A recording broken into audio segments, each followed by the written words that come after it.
The first thing I remember, when I let myself go back to that winter, is the doorway. Not her face, not yet. The doorway to the kennel yard at the eastern edge of Grieving Hold, where the old stone sweats cold even in summer, and the smell of pine resin and wolf fur lives in the mortar itself. I was standing there before dawn, the way I often stood in those years, not sleeping, not quite wake, just present in my own fortress, the way a man can be present in a room without inhabiting it. I had been that way since Sira died. 2 years of ruling, Grieving from somewhere behind my own eyes, going through the motions of a king while something in me waited, patient and purposeless, for I did not know what. Edric had stopped speaking the morning we buried her. He was 5 years old. He had his mother's coloring, that pale northern gold, the kind that catches even winter light, and her way of going very still when something mattered. The healers called it grief shock. My steward Bryn called it a phase that would pass. I called it nothing because I had no language for watching my son move through my own halls like a small, courteous ghost, his eyes clear and present and utterly silent. He understood everything we said to him. He simply offered nothing back. 2 years of that.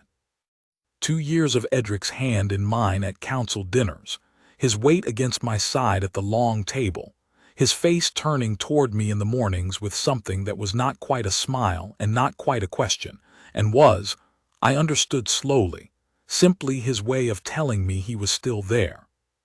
I was still there too. I wanted to tell him. I was just not sure some mornings where there was.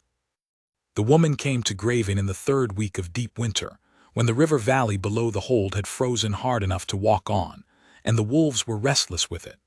Her father was a border healer, one of the wandering kind who trade medicinal knowledge for wintering rites, moving from hold to hold in the northern territories with their dried herbs and their bone-setting hands and their particular quiet authority with animals. He was old, and his knees had given out on the last pass. He sent his daughter in his place. I did not receive her myself.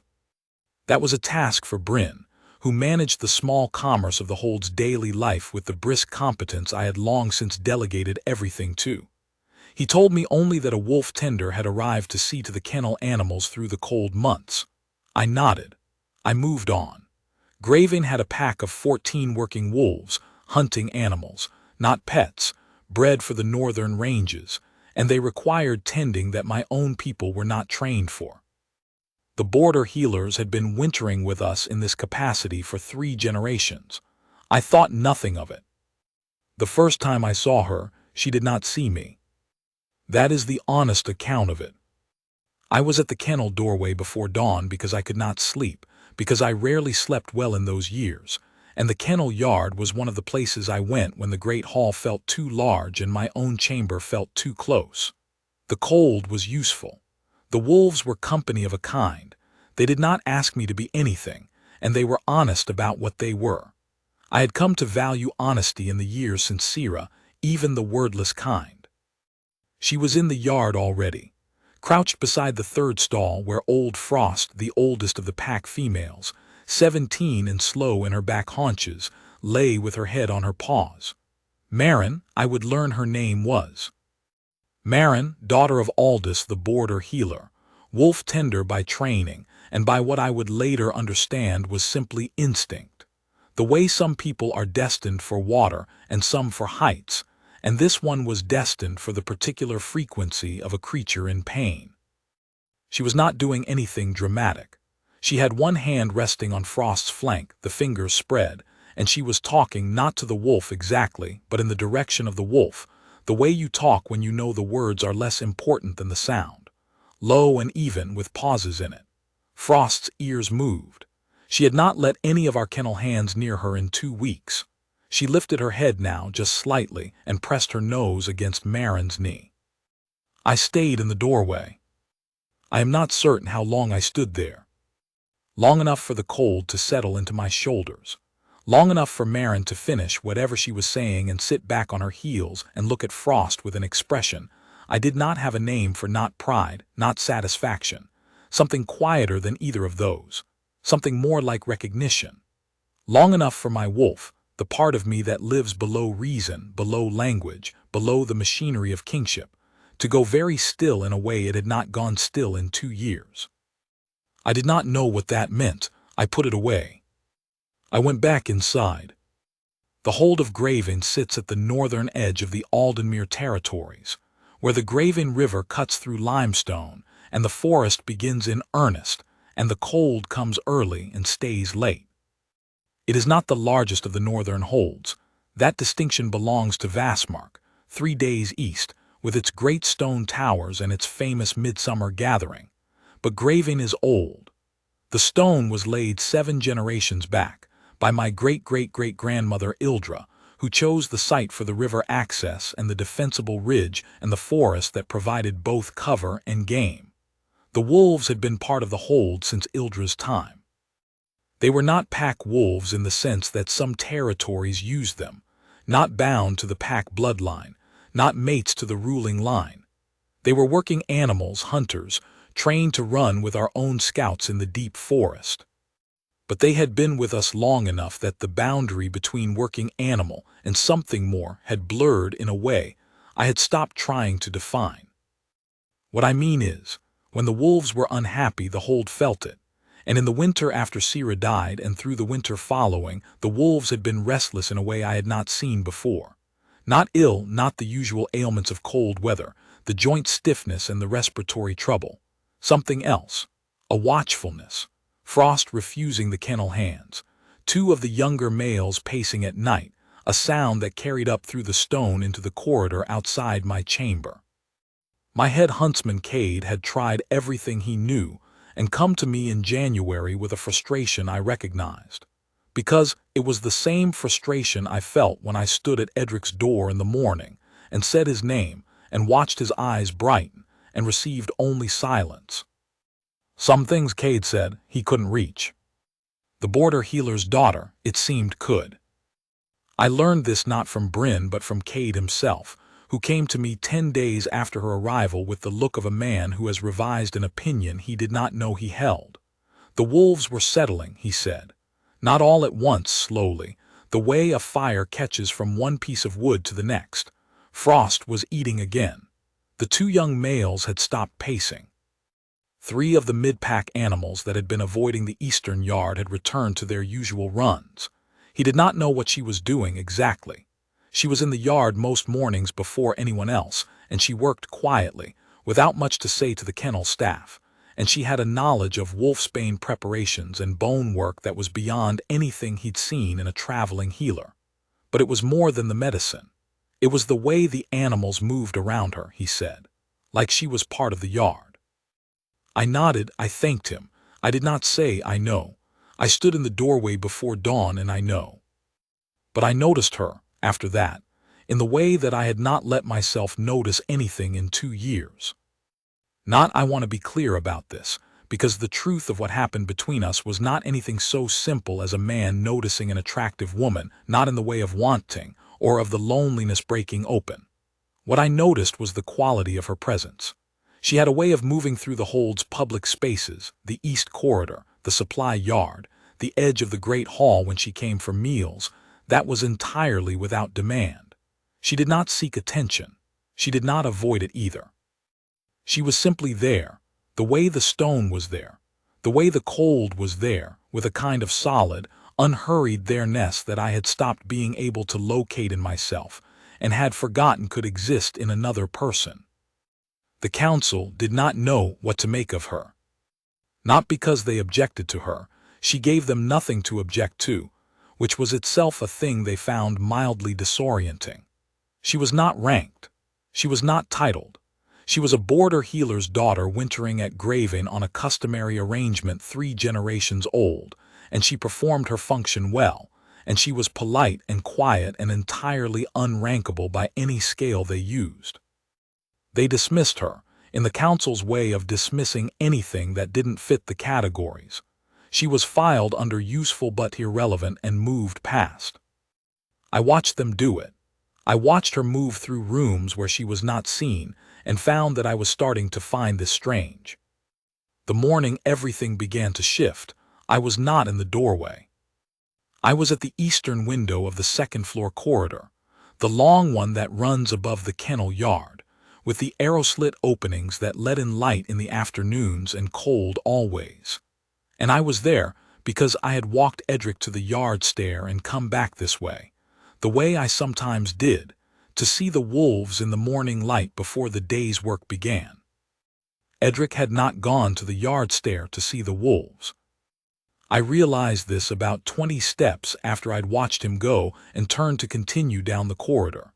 Something made me stop. A thing without a name, the particular alertness that comes when you've been watching a grieving child for 2 years and you've learned his patterns down to the smallest particular. The way he holds his left shoulder when he's uncertain. The way his feet angle toward things he wants and away from things he doesn't. His feet had angled toward the yard stair, but his shoulder had not held the shape of uncertainty. His shoulder had held the shape of purpose. I went to the window.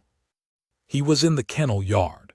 He had come down the outer stair, the one the kennel hands used, and he was standing at the edge of the yard in his indoor boots, which were entirely wrong for the snow, with his coat half fastened, watching Marin. She was at the north wall, where the young wolves' stalls opened into the yard, and she was working on the foot of a mid-pack male who'd taken a stone bruise 3 days back. She had not heard Edric come down. She was focused on the animal, the way she always was when she was working, entirely there, not performing her focus but simply in it, her hands moving with the careful, unhurried certainty I had watched from the doorway that first morning. Edric watched her for what I estimate was 2 full minutes. He was perfectly still. He watched the way he watched things that interested him with his whole self, that particular Edric quality of total attention that had nowhere to go since Sierra died because he could not speak what he was seeing. Then he walked across the yard to her. She heard him then. She looked up. She did not startle, which mattered. Some people startled when Edric approached because he moved so quietly, and the startling always made him step back into himself. Marin looked up from the wolf's foot with the same expression she'd had when Frost pressed her nose to her knee, something between recognition and patience, unhurried and without demand. She said, "Good morning. Mind your boots, the west corner's gone to ice." Edric looked down at his boots. He looked at the ice. He walked carefully to the dry side of the yard and sat down on the low stone wall beside the second stall, 6 feet from where she was working, and watched. She let him watch. She didn't speak to him again immediately. She went back to the wolf's foot, the examination, the careful pressure of her fingers along the pad to find the extent of the bruise. She spoke to the wolf, in the low, even way I had heard before. She worked. Edric sat on the wall with his hands folded in his lap and watched her the way he had watched her from the yard stair, with that total attending silence of his, and after a while she looked over and said, "He doesn't like the left hind being touched. If you stay where you are he'll be all right, but if you move closer I'd do it slowly." Edric did not move, but something in his posture changed. He was listening, not just present listening, in the way he listened when something was being said that was worth the act of listening. I stayed at the window until my hands were numb. He went back the next morning, and the morning after that. By the 4th day, he was sitting close enough to hand her things, the small cloth she used to clean the wolves' paws, the particular preparation she mixed in a wooden cup and applied to Frost's haunches, the strip of boiled leather she used to splint a middle-pack female's cracked dewclaw. He handed these things over with the silent efficiency of a child who has decided to be useful, and I stood at the upper window and felt something in my chest that was not quite pain and not quite anything I had a name for. He was good at it, that was the first thing. He had, and I had not known this, because I had not had the occasion to watch him do something useful with his hands in 2 years, an aptitude for the small, careful work of tending. He watched what Marin did once, and then he did the subordinate version of it. He held the cloth until she reached for it. He held the cup level. When the mid-pack female got anxious about the dewclaw work and began to shift, Edric put his hand on her shoulder, not restraining her, just present, The way you put a hand on a shoulder to say I am here and it is all right, and the female stilled. Marin looked at his hand on the wolf's shoulder and then at him, and then she said, "You've done this before." Edric had not done this before, but he shook his head. She considered him with that unhurried attention of hers. Then she said, "You're a natural then." He looked at her steadily. She looked back. Neither of them did anything dramatic with this. She went back to the Duclaw and he went back to holding the cup, and the morning went on.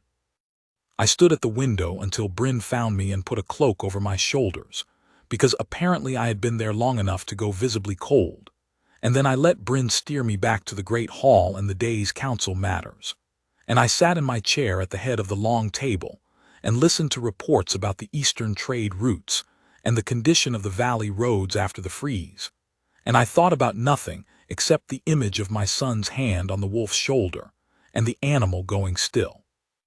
That evening I asked Bryn what he knew of her. Bryn's eyebrows did a thing that he had the discipline not to let progress further than that. He told me, Aldous, the border healer's eldest child, trained since she was small, had been his hands and feet on the southern route since his knees failed 3 years back. She was, by Bryn's estimate, somewhere near 24 years old. She had no mate. She had no fixed home. She moved where her father's circuits took her and had done for years. She was known at 4 northern holds including Grieving, though she had not been here herself before. Aldous usually came in person. She had asked for nothing since her arrival.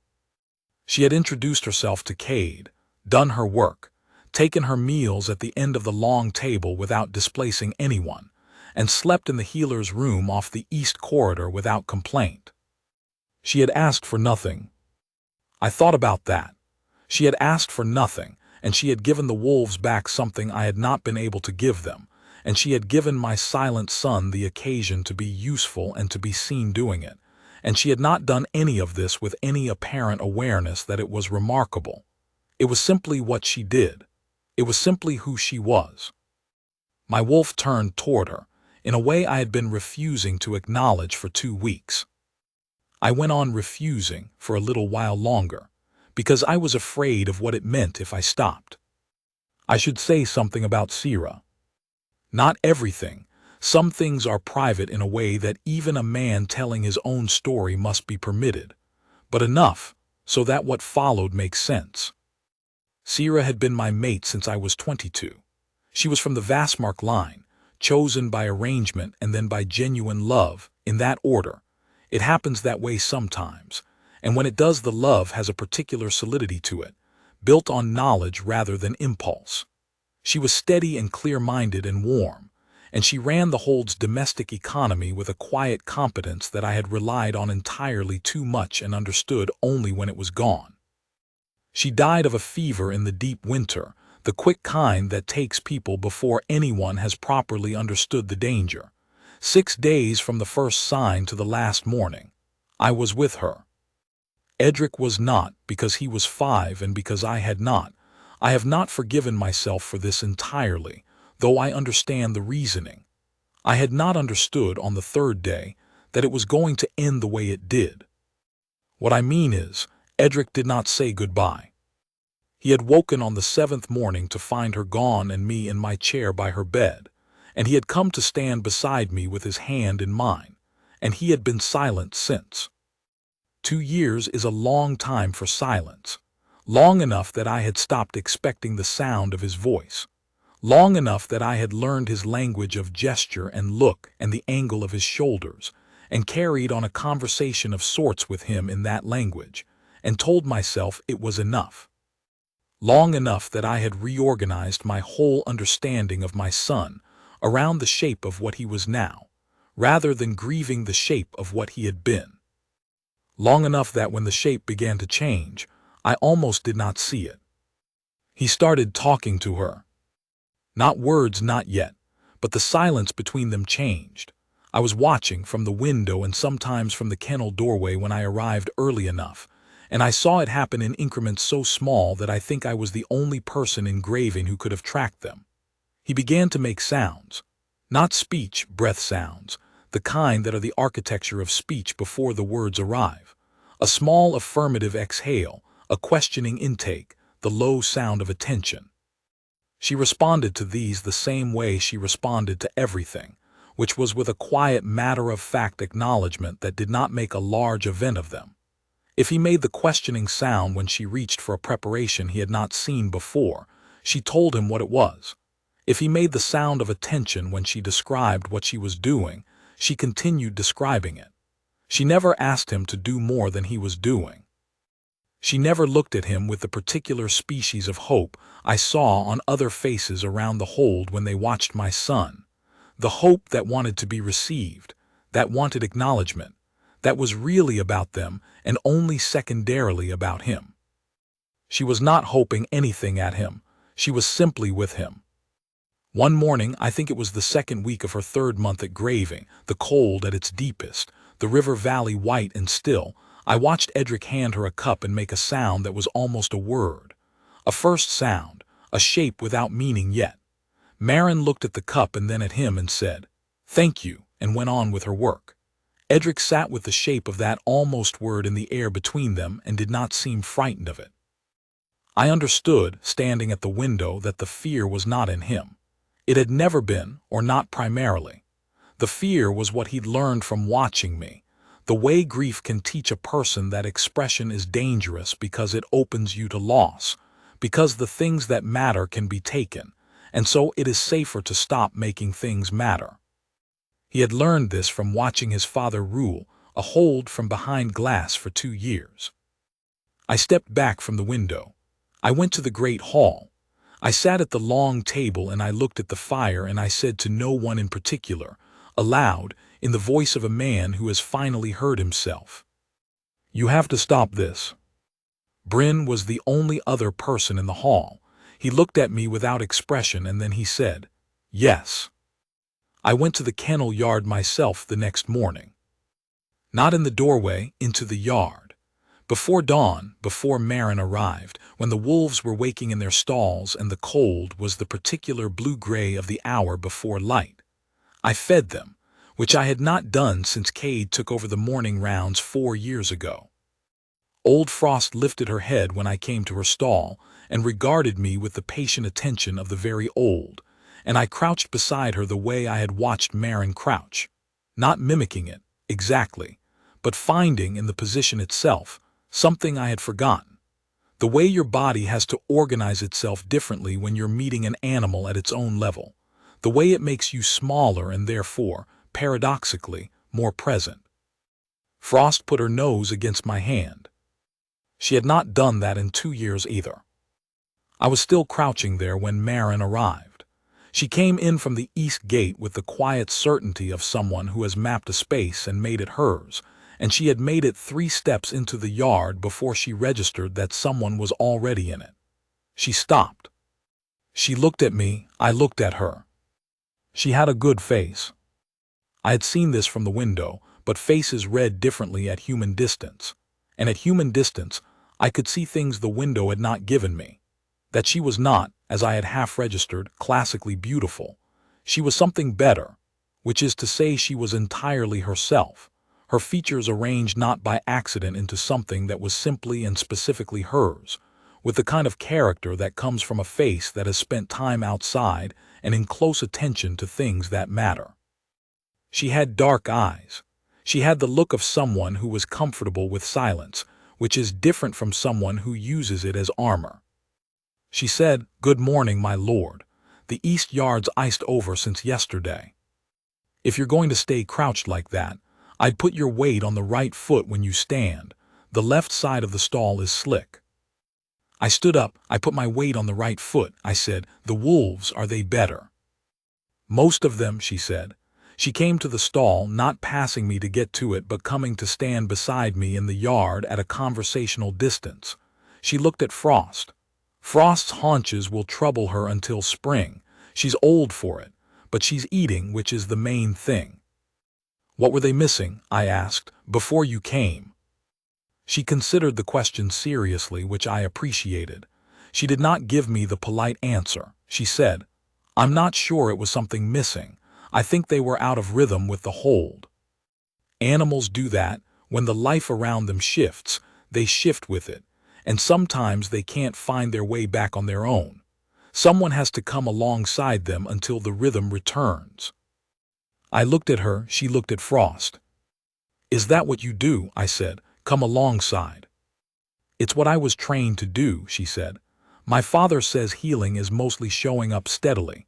The rest follows." She said it without any awareness that she was describing something I needed to hear. She said it the way she said everything, as a simple fact, cleanly offered, without decoration. I stood in the kennel yard in the blue-gray early light and felt something I had not felt in 2 years, which was the specific sensation of being in the presence of a person I wanted to keep talking to. "Edric," I said, "my son, you've been kind to him." "He's been kind to me," she said, which surprised me enough that I looked at her directly. She met the look with that straight, dark gaze. "He works well. He has good hands for this. And he keeps the young wolves settled when I'm working on the adults. I haven't told him to, but he figures out where to be." I did not trust myself to say what I wanted to say, so I said, "He doesn't speak." "I know," she said. A pause, not uncomfortable. She was comfortable with pauses, as I was learning. "He makes sounds," I said, "recently." "Yes," she said. "Is that—" I stopped, I tried again. "Is that your doing?" She shook her head. "It's his doing. She paused, looking for the right word, and I watched her look for it. "I didn't ask him for anything he wasn't ready to give. Sometimes that's enough." I stayed in the yard until the kennel hands arrived and Marin moved back to her work, and then I went inside. I told myself I was going to think carefully about what I was feeling. I told myself I was going to be measured and sensible and give myself time. I do not think I was very convincing, even to myself. My wolf did not care about measured and sensible. What my wolf did in the weeks that followed was the opposite of measured. It was the oldest, simplest thing, a recognition that runs below the level of thought and does not ask permission and does not wait for you to be ready. A compass needle turning. I had felt it once before with Sira, and I had recognized it then with the uncomplicated certainty of a young man who had not yet learned to be afraid of certainty. Now I was 37 years old and I had learned a great deal about what can be lost, and the recognition felt different, not less true, but more weighted, the way all real things feel when you have lived long enough to understand the cost of them. I did not act on it, not immediately. Because Marin was not in a position that made the act simple. She had no rank at Grieving. She was a winter guest on a customary arrangement. She had offered me nothing beyond the direct honesty of her speech and the steadiness of her presence, and the particular quality of her attention that I was coming to understand was simply how she was with everything she cared about. I did not want to put her in the position of a woman being considered by a king, which is its own kind of pressure, a pressure that can distort what a person would freely choose. I talked to Bryn. This was not, in itself, unusual. Bryn had been my steward for 11 years, and I trusted him with most things. What was unusual was what I said, which was, "I need you to tell me if I'm making an error." Bryn looked at me steadily and said, "What kind of error?" "The kind," I said, "where I'm seeing something that isn't there." He thought about this for longer than I expected. Then he said, "What do you think you're seeing?" "A woman," I said, "who is—" I stopped. I tried again. "A woman who is suited to this place, to Edric, to the hold, to me." I paused. "To me particularly." Bryn was quiet for a moment. Then he said, with the maddening, even tone of a man who has been watching something unfold for weeks and has been waiting for you to catch up, "I don't think you're seeing something that isn't there." I looked at him. "The wolves settled," he said. "Edric makes sounds now. You came to the morning meeting last week with color in your face for the first time since I can remember, and it was the meeting after you'd spent an hour in the kennel yard." He paused. "I don't know what that adds up to for you, but from where I'm standing it seems fairly clear."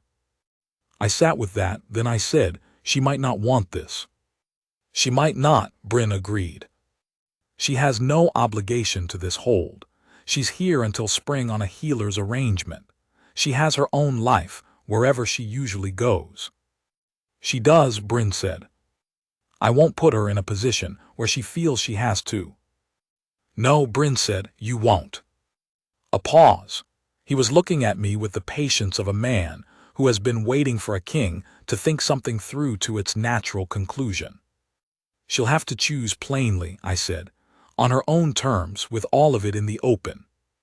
Yes, Bryn said, that's usually how it's supposed to work. I was not, as it happened, the one who began it. Edric was.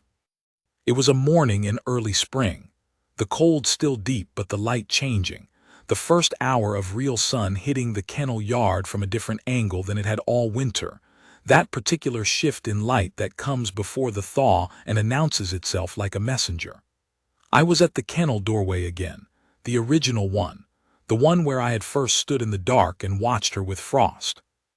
I had developed the habit of being there, not only before dawn but sometimes in the later morning, and I had stopped trying to pretend to myself that I was there for any reason other than the one that was true. Edric came down from the hold earlier than usual. He had been coming to the yard every morning for 2 months by then, so regular that Cade had made him a small stool that sat against the north wall and was understood to be his. He had a coat on properly and boots that were right for the cold, and he came through the east gate with the purpose that had been settling into him incrementally, week by week, the way the wolves had settled not all at once, but cumulatively, a warmth returning that I had not realized was warmth until it was already present. Marin was at the south stall, where 2 of the younger wolves had been playing too rough, and one had a small tear at the ear that wanted cleaning. She heard Edric come in, looked up, nodded. He went to his stool. She cleaned the ear. He watched. She described what she was doing, the way she had been doing for 2 months, the matter-of-fact narration that was not teaching and not performing but simply including him in her attention. The young wolf was impatient but not badly behaved.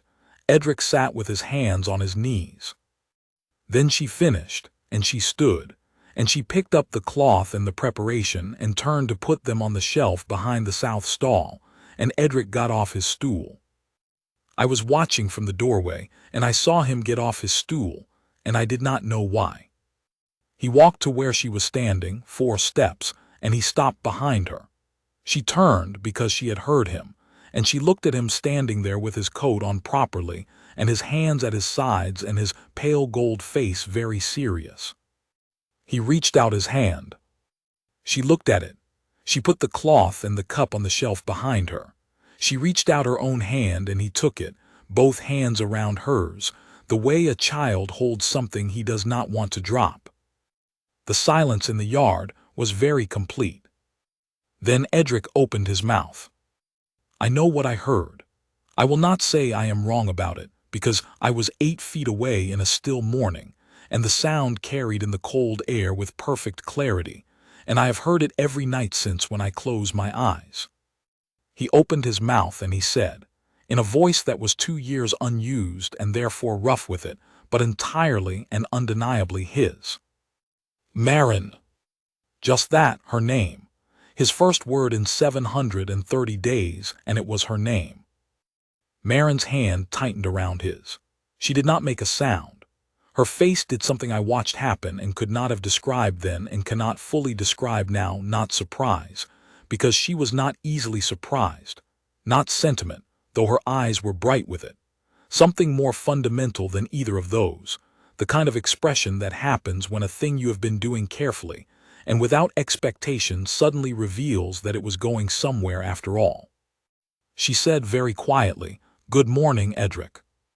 And my wolf, the compass needle part of me that had been turning toward her since January, turned fully home and locked. I did not go into the yard. Not that morning. Not because I didn't want to. Every instinct I have said to go into the yard and tell her then, with the words still in the air and my son's hand in hers. But she had not seen me in the doorway, and Edric had not seen me, and what had happened in that yard was theirs. It belonged to the two of them first, to the months of early mornings and wolf tending, and the particular language they had found between them, and I was not going to walk into it and make it about me. I went inside. I found Bryn in the corridor outside the council room, and I told him what I had heard, and I watched Bryn, who had served me for 11 years and was not a man given to visible emotion, press his lips together and look at the floor for a moment. Then he said, "Tell her." "When?" "Before she leaves for the spring circuit," he said. "She'll go when the roads open. 2 weeks, maybe 3. Tell her before that." I knew he was right. I also knew that telling her was the beginning of something I was not sure I was ready for, which is not the same as being sure I didn't want it. I had been not ready for 2 years. I had stood in doorways and at windows for 2 years. I had ruled this hold from behind my own eyes and told myself it was what the situation required. Edric had spoken her name in a voice that was 2 years unused. I was done being not ready. I told her in the kennel yard. I could have chosen somewhere more dignified, the great hall, my study, some formal setting appropriate to a king telling a woman something important. I chose the kennel yard because it was where everything true had happened, and because I wanted to say it in the place where she was most herself, not in the place where I was most visible as what I was. She was alone. Edric had been with her in the morning and gone back inside with Cade, who had begun, in the quiet way of a man adjusting to a new reality, to include my son in the regular morning rounds of the hunting wolves' maintenance. It was mid-afternoon, the light long and cold, the yard empty of everyone but Marin and Frost, who was sleeping against the south wall in the weak sun. I came through the east gate. Marin looked up from where she was checking Frost's haunches, the seasonal work, the deep winter maintenance, and her expression was what it always was, which is to say it was present and attentive and without performance. I said, "Do you have a moment?" She set down what she was holding and stood. "Yes." I came into the yard, not to the doorway but all the way in, and I stood where I could look at her directly, at human distance, in the afternoon light. I said, "I was in the doorway this morning." She looked at me for a moment. Then she said, "I thought you might have been. You knew I was there." "Not this morning specifically," she said, "but I knew someone came to the doorway in the early hours. I hear the stone. It settles differently when there's weight on it." She paused. "I thought it was probably you." I looked at her, she looked back. "Then you know what you'd have heard," I said. "Yes," she said. "I want to say something to you," I said.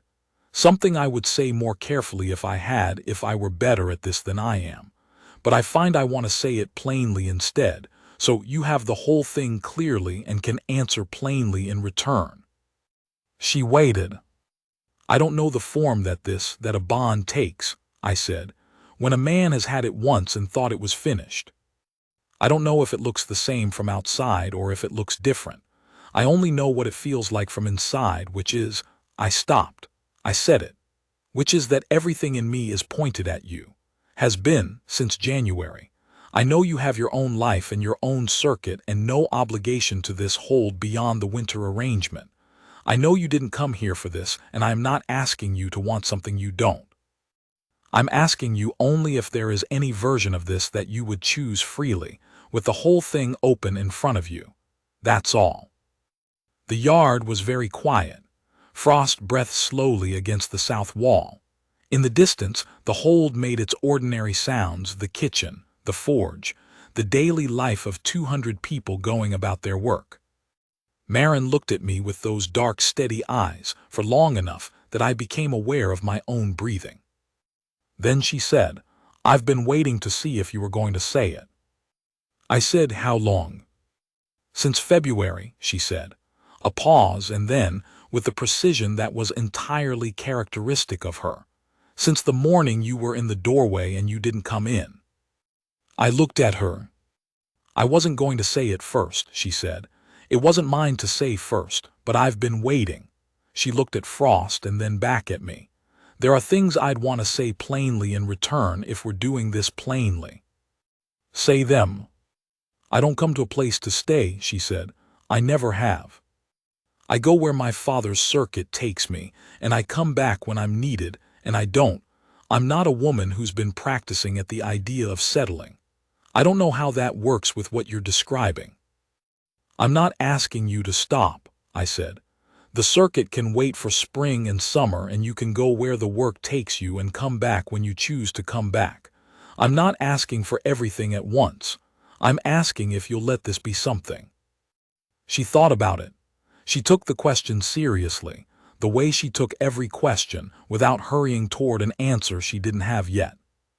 Then she said, yes. Just that, the same plainness I had tried to give her, offered back without decoration. Yes. I stepped toward her and she did not step back, and I covered her hand with mine, both hands, the way Edric had held hers that morning, and I understood then that my son had shown me something that I had forgotten, which is that the right thing to do with a hand you don't want to drop is simply to hold it. She let me hold it. After a moment she said, with the dry precision that I was beginning to love, because it was so entirely hers, you should know I have opinions about the East Kennel drainage. It's been arranged wrong for at least 10 years. I said, tell me. She told me. We stood in the afternoon light in the kennel yard, and she explained the drainage problem with the focused clarity of someone who has been wanting to say a thing and is glad to finally be saying it. And Frost slept in the weak sun, and the hold made its ordinary sounds around us, and I stood with her hand in mine and thought, here. Finally. Here. I did not announce it publicly that day, or the week after. I had thought in the abstract about what the council would say, the questions of rank, of origin, of precedent, of what a border healer's daughter represented as a mate for the alpha of Grieving Hold. I had thought about it and decided that the council's opinion on the matter was something I would hear, because I was a king who heard his counsel, and something I would then act on entirely according to my own judgment, because I was a king who did that too. Bryn, who knew everything before I told him, said, Weth will object. Weth was the eldest council member, 72 years old, with the specific conservatism of someone who has seen 3 successions and considers tradition a form of structural integrity. He would object to the rank, or the absence of it. He would object politely, and at length, and with the careful reasoning of a man who believed he was protecting the hold. I said, let him. He did. In the meeting where I informed the council of my intentions, Weth gave me 12 minutes of measured, respectful objection, the sum of which was that a mate for the alpha of Grieving ought to be drawn from the ranked families, for the stability of the succession and the clarity of the pack structure. He was not unkind about it. He was not unkind about her. He simply did not see her, in the way the council had not seen her all winter. She did not fit the categories, and so she registered as absence rather than presence. I listened to all 12 minutes, then I said, the wolves settled, my son speaks again. Those are the only 2 facts that bear on this decision. There was a silence around the long table. I said, I will hear any other council business. They moved on to the eastern trade routes. Weth said nothing further. He was not humiliated. I had not asked for that, and I would not have wanted it. He was simply heard and overruled, which is a different thing and carries its own dignity. 2 summers on, when the midsummer gathering had come and gone and Edric was 7 and running with the young wolves in the eastern range, Weth sent a wedding gift. It was a carved wooden bowl, old and valuable, from his own family's collection. He sent it without a note, which was itself a kind of language I understood. The midsummer gathering. It is the tradition at Grieving, and at most of the northern holds, to gather in the great hall on the longest day of the year. The heads of the outlying farms and settlements, the pack members who have spent winter in the eastern and western ranges, the traders who come up from the valley towns when the roads are good. It is the occasion for formal announcements, for the naming of alliances, for the public business that needs the full pack present rather than only the council. I had not made a formal announcement at the last two gatherings. I had stood at the head of the hall and conducted the business, and returned to my chair, and the hall had been very correct about not expecting more than that from a man in grief. This year I told Bryn 3 weeks in advance what I intended, so that nothing would be surprised that could be arranged. He arranged it with the quiet efficiency that made him invaluable. The only person I did not tell in advance was Marin, not because I wanted to surprise her, but because I wanted the occasion itself to be hers, not a thing she had been prepared for and was therefore performing, but something she could simply live through. The hall was full, summerlit, the long evening light coming through the high windows and falling across the tables and the faces, 200 people and more in the ordinary good mood of the longest day, when the food was good and the season was high, and the darkness was as far away as it would ever get. I sat at the head of the table. Edric sat at my right hand. When the gathering business was done, the formal reports, the trade acknowledgments, the naming of the new Eastern Range Scouts, I stood. 200 people looked at me. I said, I have one further matter. I looked at Marin, who was at the table below the salt, not the foot of the table but not the high end either, the place where she had been sitting since January, unremarkable and solid and entirely herself. She met my eyes. Her face was what it always was, present, patient, without performance. I said, Marin of the Aldenmere border, healer and wolf tender, and the person without whom this hold would have lost its wolves and its young alpha's voice. I am naming her my mate and asking her to take her place at Grieving as she chooses fit. The hall was very quiet. Then Edric got down from his chair.